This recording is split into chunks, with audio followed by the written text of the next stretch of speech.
Next. Now, in question 2, you are asked about the correct identity of the God who has redeemed you and to whom you belong. So, sa ating pagpapatuloy, dito natin makikilala, sino ba yung Diyos na tumubos sa atin? Kung saan tayo nabibilang. Next. In other words, you are asked in the face of many gods, who is the true God? What has the true God done? And what are the true God's attributes? Ano yung mga katangian ng tunay na Diyos? Next. May mga tanong na ating sasagutin. Sa atin na lang, sa pansarili.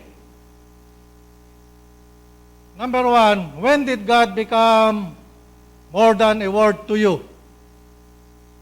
Kasi kung hindi mo nga kilala ang Diyos, kapag nabasa mo yung salitang Diyos o God, salita lang yon, di ba? Word lang yon. Parang pangkaraniwang salita lang. Pero kung makikilala mo siya, doon nag-iiba ang iyong pagtingin at pagkilala. Before this occurred, what did the word God mean to you? Noong dumating yung panahon na nakilala mo ang Diyos na hindi lang pala yon ay pangkaraniwang salita, ano na? Ano na ngayon ang Diyos para sa iyo? Number 3, when God became real to you, who did you understand God to be?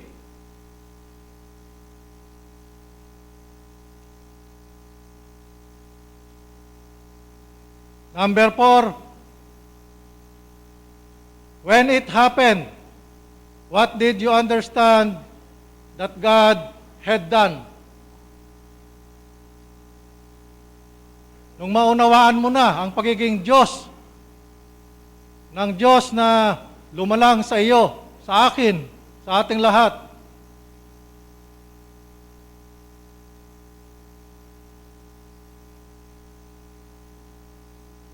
ano ang nangyari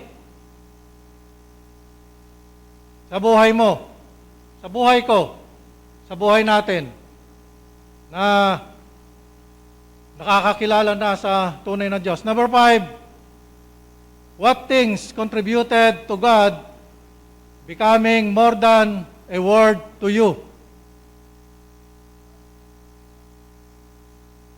Anong mga bagay ang nakatulong sa iyo upang maunawaan mo na ang Diyos ay higit pa sa isang salita?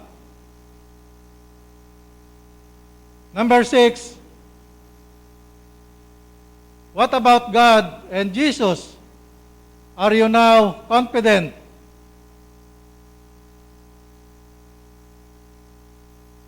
Kanino ka ngayon higit na nagtitiwala? Sa Diyos at sa Panginoong Jesucristo. Number 7, what now disquiets you about God and our Redeemer, Jesus Christ? May nagtatalo ba sa kalooban mo tungkol sa Diyos at sa ating manunubos, ang Panginoong Jesucristo?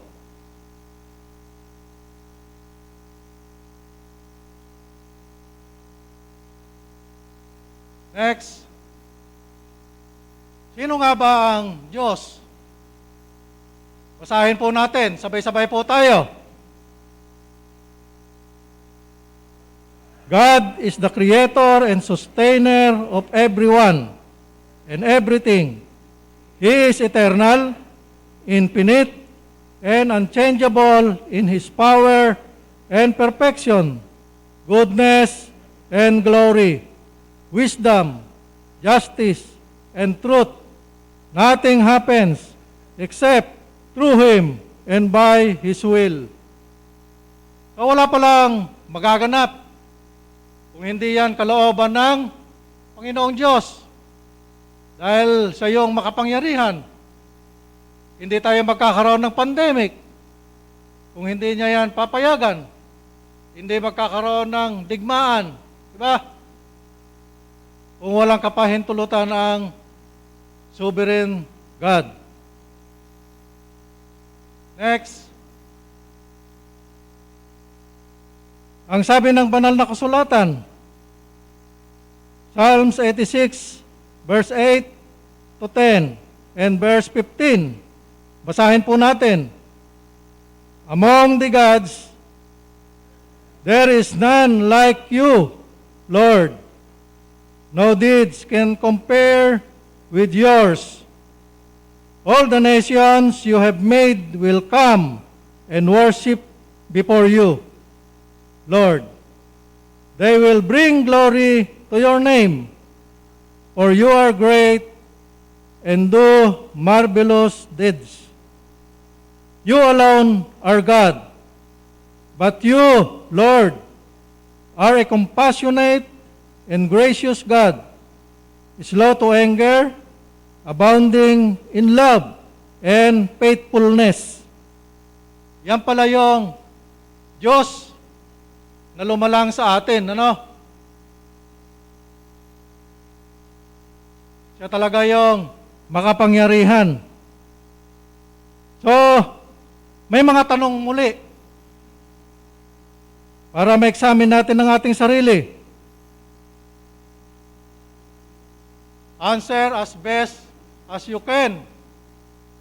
What is the first thing comes to mind when you think of God?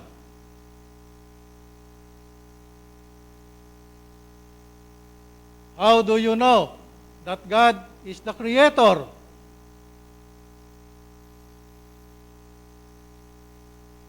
Next.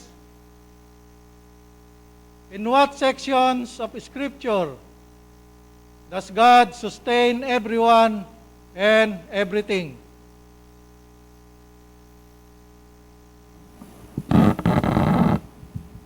What help you trust the God sustains everyone and everything? Are there personal experiences that cause you to doubt God as the sustainer of everyone and everything? If so, what are they? What about God as Creator implies that God is eternal? What about God does the word infinite describe? What in Scripture leads you to believe that God is unchangeable in His power and perfection, goodness and glory, wisdom, justice, and truth? Why is essential that one of the Creator's attributes is goodness? Do you normally use the word glory in everyday conversation? Why? Or why not?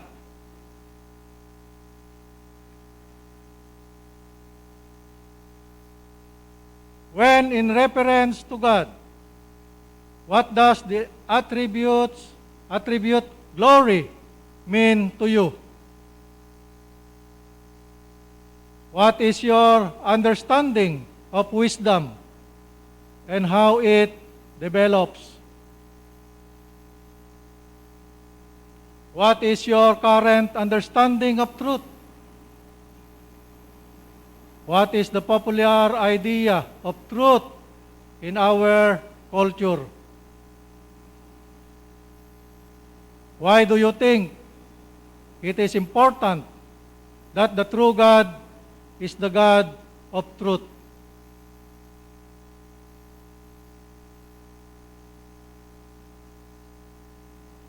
So, mainam pala, magkaroon tayo talaga ng kopya ng New City Catechism para lang nasusundan natin yung ating tinatalakay. At pag uwi natin, kapag wala tayong ginagawa, nakikita natin ano yung mga tanong na ito na may evaluate natin yung ating sarili para lubos natin na makilala ang tunay na Diyos. Kasi maraming ang mga Diyos dito sa daigdig.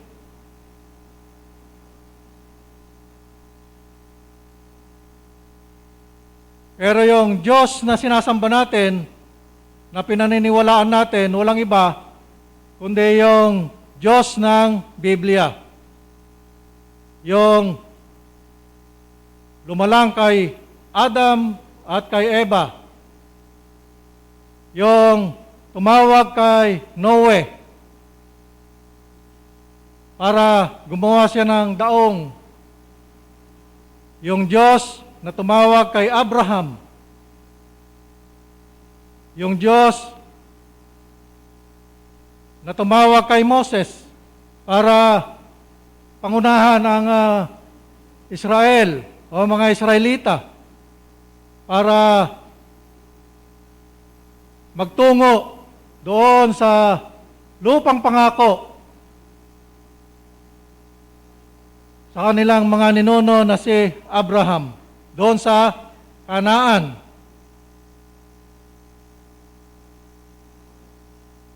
So, diyan sa background na yan, makikita natin, i-run through na lang natin. Next slide. So, sa Genesis 1:26, merong communication. Merong nag-uusap. Lalangin natin ang tao. Ibig sabihin, hindi siya nag-iisa. Meron siyang kasama.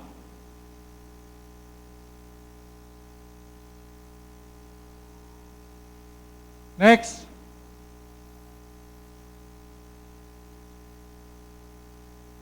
Sa susunod na linggo, yan naman yung ating titignan. Who was with God in the beginning?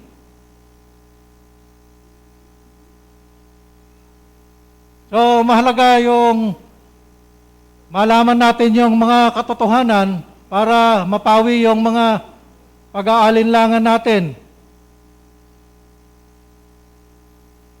Next. God communicates in Scripture who He is. Simula pa lang doon sa pagbasa mo doon sa Genesis, nagpapakilala na ang Diyos. Siya yung Diyos na nakikipag-usap. Siya yung Diyos na nagpapahayag. Next.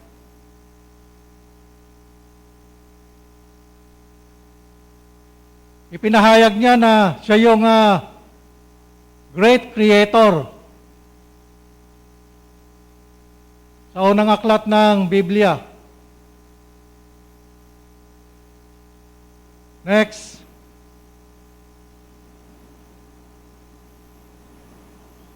Yan ang nangyari. Naging masama ng masama ang tao na hindi na matingnan ng Panginoong Diyos.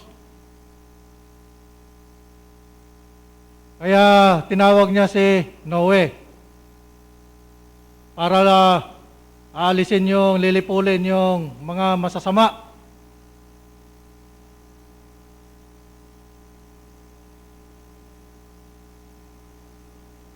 Next. Bakit kaya nilipol? Hindi na lang pinabait. Makapangyarihan namang Diyos. Sabihin nung iba. So, iba kasi yung pag-iisip ng Diyos kaysa pag-iisip ng tao. Para maunawaan natin, kailangan talaga na kilalanin natin siya, ang kanyang katangian bilang Diyos. wala tayong karapatan para questionin siya.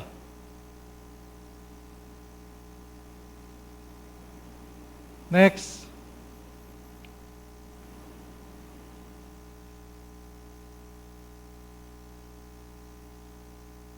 So, sa kanyang bayan, talagang direkta na nakipag-usap ang Panginoon Diyos sa mga Israelita.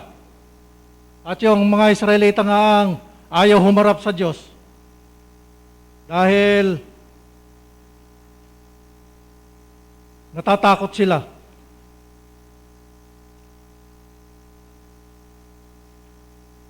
Hindi sila makaharap sa Panginoon Diyos. Kaya si Moses lang yung sinasabi nila, ikaw na lang ang humarap kay Yahweh.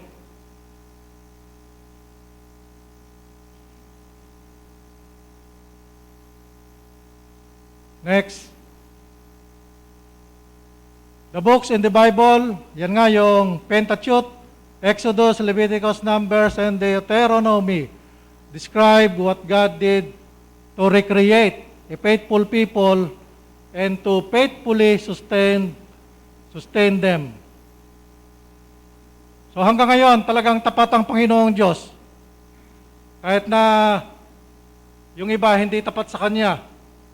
Hindi naman lahat ng Israelita ay naging tapat sa Panginoong Diyos.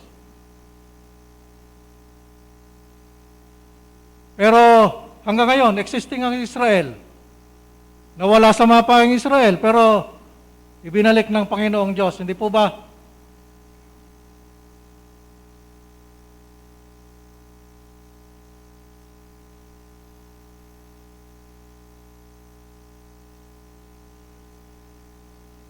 Akala nila, inialis sila sa Ehipto para parusahan, para pahirapan. Hindi nila makuha yung plano ng Panginoon Diyos para sa kanila. Maraming tagubilin na ibinigay sa kanila. Katulad din natin, tuwing linggo, pinag-aaralan natin, marami rin tayong tinatanggap ng mga tagubilin. Pero kung ang batayan ng kaligtasan ay pagsunod,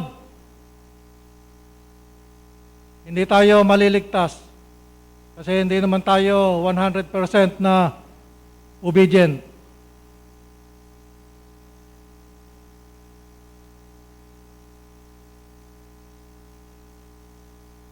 So, may mga tanong pa rin. After nung background na yan. Next.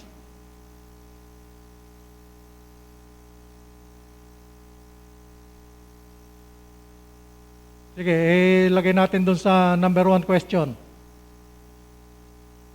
May mga pangyayari ba na nakakatukso sa iyo na ang Diyos ay hindi mabuti? Di ba sa mga pinagdaanan natin na tinalakay, pinalilipol ng Panginoon Diyos ang isang tribo kay Haring Saul.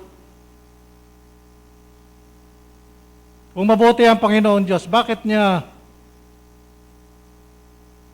pinapapatay kay Haring Saul lahat ng may buhay doon sa tribo na yon?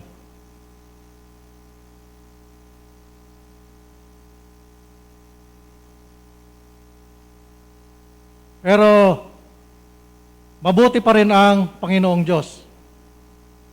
Dahil hindi natin alam kung ano yung katotohanan doon sa utos na yon. Kung hindi natin talaga titingnan, susuriing mabuti yung mga katotohanan na ikinommunicate na ng Panginoon Diyos sa atin. Kung hindi natin talaga tutuklasin, ano yung dahilan? Bakit pinapapatay lahat itong tribong ito? Maisip nga nung tao, ay, kung mabuti ang Diyos, bakit pinalipol niya yon? Pero meron siyang valid ground talaga para iutos yon. Naka-communicate naman sa atin. Tayo lang yung hindi umaalam dun sa katotohanan. Dahil iba yung ating focus. Next.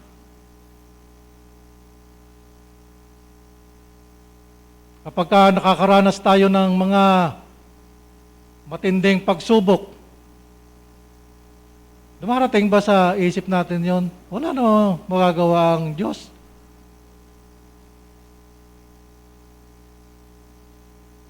Bakit hindi niya ako matulungan?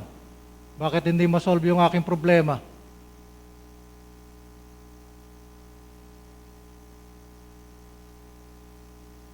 Next.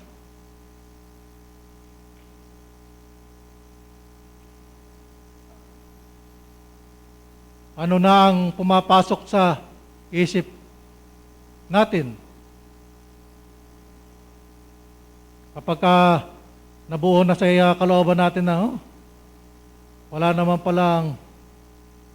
naman pala may pagkakaloob ng Diyos ang aking mga pangangailangan. Next.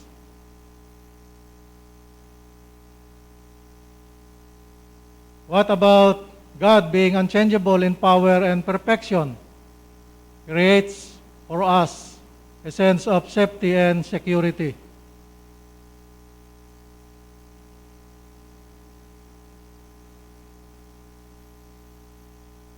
Tulad sa nangyayari ngayon sa Ukraine, tsaka sa Russia. Kapag sumabog yung missile na pinapawalan ng Russia, walang pinipili, matanda, bata, sanggol, sabog. Ganon din naman, kapag naman tinamaan ng missile yung mga Russian soldiers, sabog din sila. Bakit nangyayari yun?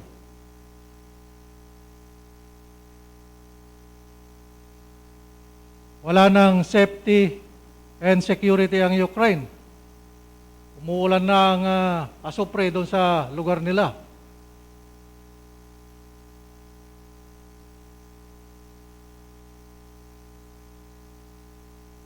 So, may purpose ang Panginoon. Bakit nagaganap ang mga bagay na yan? Hindi tayo dapat na mag-alala. Dahil hindi lang naman sa buhay na ito ang buhay. Temporary lang ito, may darating na eternity. Eternity sa piling ng Panginoon Diyos at wala namang hanggan. Kapahamakan doon sa hindi kumilala sa Panginoong Diyos. Number 5,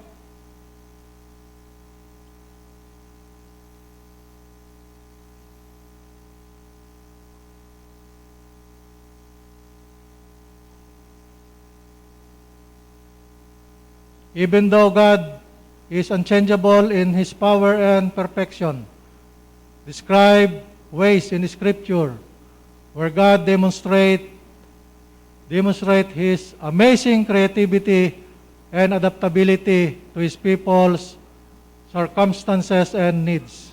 Imagine nga natin, paano ba nabuo yung universe?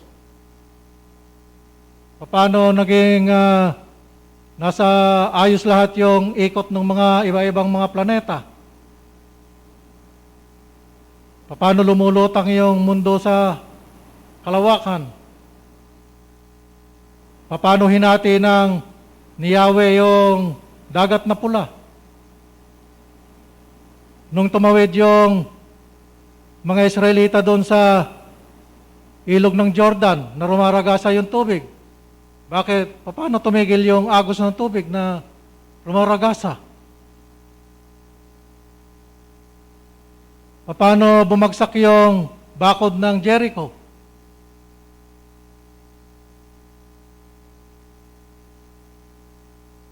Kung paniniwalaan natin yung nakasulat sa Biblia, di ba? Amazing ang kapangyarihan ng Diyos. Napakalawak ng universe. Ang daming bumabagsak na asteroid. Dadaplis-daplis lang sa mundo. Mas malalaki pa yung ibang asteroid na dumadaplis sa ating daigdig, ating planeta na kinalalagyan. Ganon. Amazing ang kanyang power, ang kanyang wisdom, ang kanyang creation. Next.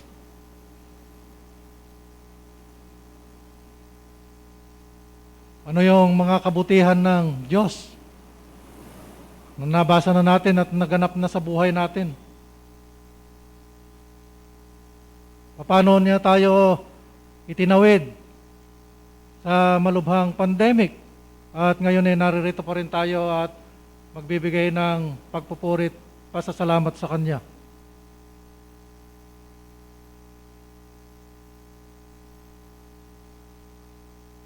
So napakaraming kabutihan ng Panginoon Diyos sa atin na Kanyang nilalang. Next.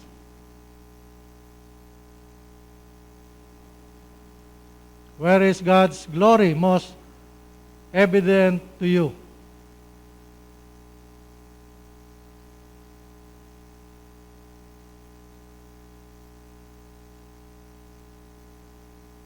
Describe times when God's wisdom guided you in a difficult situation. Yung tao magpapakamatay na lang pero nababago rin kuminsan yung isipan niya, gusto pa rin niyang mabuhay. Yung ibang tao naman ay gustong-gusto nang pumatay pero nakapagpipigil pa rin.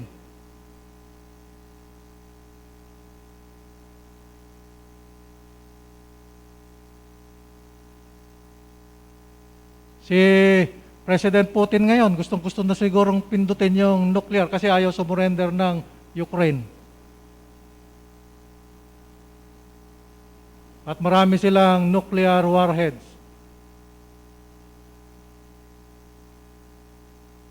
I-deploy na rin niya yung kanyang nuclear submarine.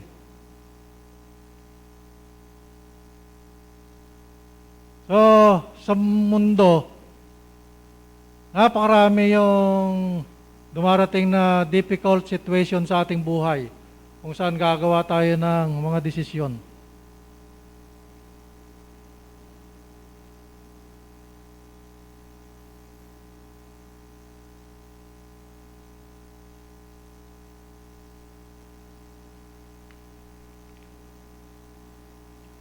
Next, how is God's justice made evident in Scripture? How is this justice made evident in your life? So nakita natin tuwing April, kung minsan April, kung minsan March, ginugunita natin ang tawagin nila Semana Santa, mahal na araw,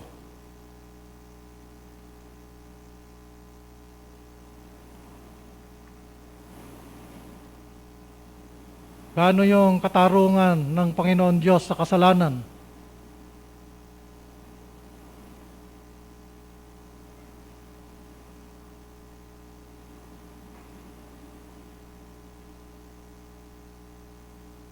So, ang Panginoon Diyos ay makatarungan.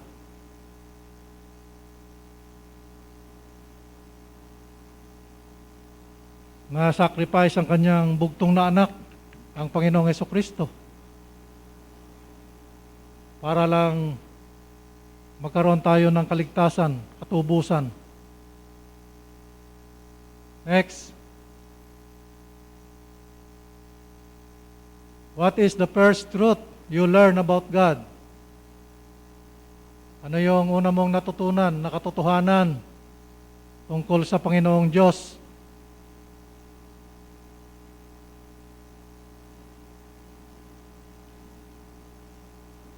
What truth about God causes you the most difficulty?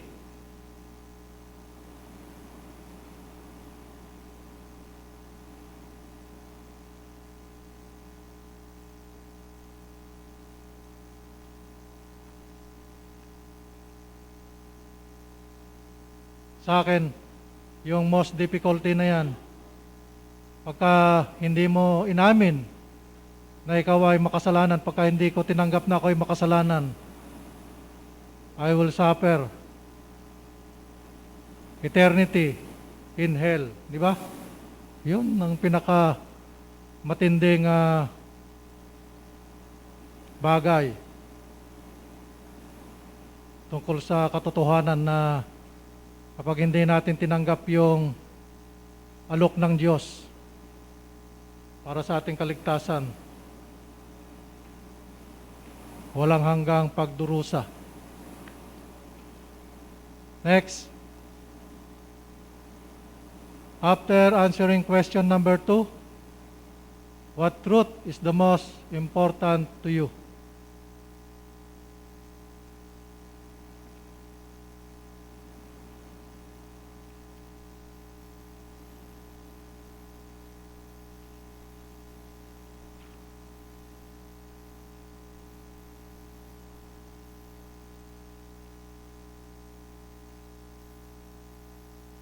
Ito yung answer sa number 2 eh. Among the gods, there is none like you, Lord. No deeds can compare with yours. All the nations you have made will come and worship you, Lord. They will bring glory to your name. For you are great and do marvelous deeds. You alone are God. Wala palang ibang Diyos maliban sa Diyos na sinasamba natin. Yung sinusubaybayan natin simula sa Genesis hanggang kung nasan na tayo sa ating mga pag-aaral.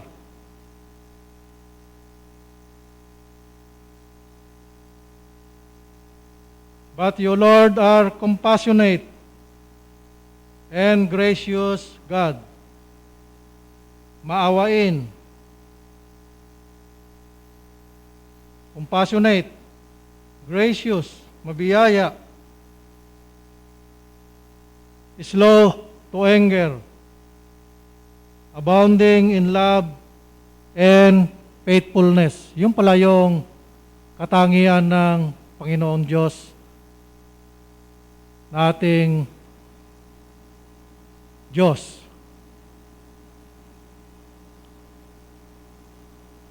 Pero saan nagsimula yung salitang Diyos?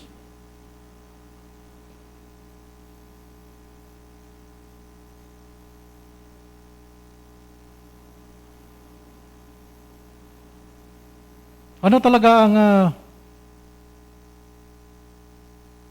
pangalan ng Panginoong Diyos? Yung Great Creator. YHWH.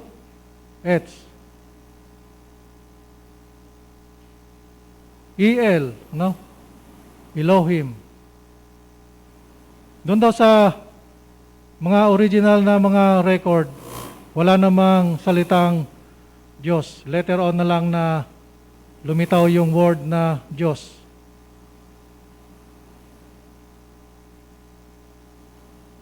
Pero ang malhaga, yung Diyos na sinusubaybayan natin at pinananaligan natin, yung nandito sa Biblia naka-record, simula sa Genesis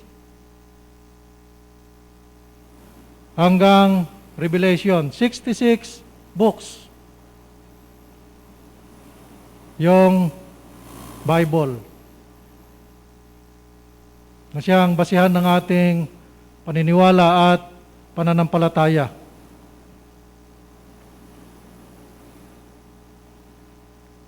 Yung iba naman, ang Diyos nila, di ba? Yung mga Buddhist, Buddha. Marami pang iba. Katulad sa Egypt, ilan yung Diyosan ng Ehipto? Noong ilabas ng Panginoong Yahweh ang kanyang bayan sa Egypt, di ba merong 10 salot? Bawat salot na yon, ipinakita ng Panginoong Diyos na si Yahweh na walang magagawa yung mga Diyos-Diyosan nila, yung kinikilala nilang mga Diyos. Kaya doon siya nagpakilala sa kanyang bayan na sinabi rin sa kanila bago sila makarating sa Kanaan, huwag silang sasamba sa ibang mga Diyos kasi marami rin kinikilalang mga Diyos na yon na kanilang patutunan. Dito rin maging sa atin ngayon dito sa Pilipinas sa ating panahon, marami ring mga Diyos-Diyosan sa ating kapaligiran na dapat na mag-iingat tayo na doon natin ipinagkakatiwala ang ating life and death, na huwag nating hahayaan na doon tayo mabilang. So, tayo po ay magpasalamat sapagkat nakita natin unti-unti naliliwanagan tayo. Hindi naman talaga natin malalaman ang lahat tungkol sa Panginoong Diyos. Maring dumating ang kamatayan sa buhay natin, hindi natin matutuklasan lahat. Ang mahalaga, meron tayong pinagsimulan, kinilala natin, pinaniwalaan natin lahat ng mga bagay na ipinahayag sa atin.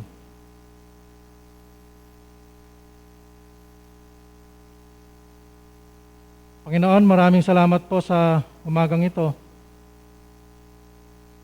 Kami po ay patuloy mo pong liliwanagan sa pagpapatuloy po ng adult equipping. Marami pa pong mga katanungan na darating. Gabayan mo po kami sa aming patuloy na pag-aaral. Makilala ka namin ng lubusan. Makilala rin namin ng lubusan ng aming sarili upang mailagay namin sa dapat kung saan kami lalagay, O Diyos, Panginoon. Aming Ama sa langit, kayo po ay mabuti. Kayo po ay mapagmahal. Kayo po yung tapat na nakakaalam po nung ikabubuti namin yung aming future. Maraming salamat po.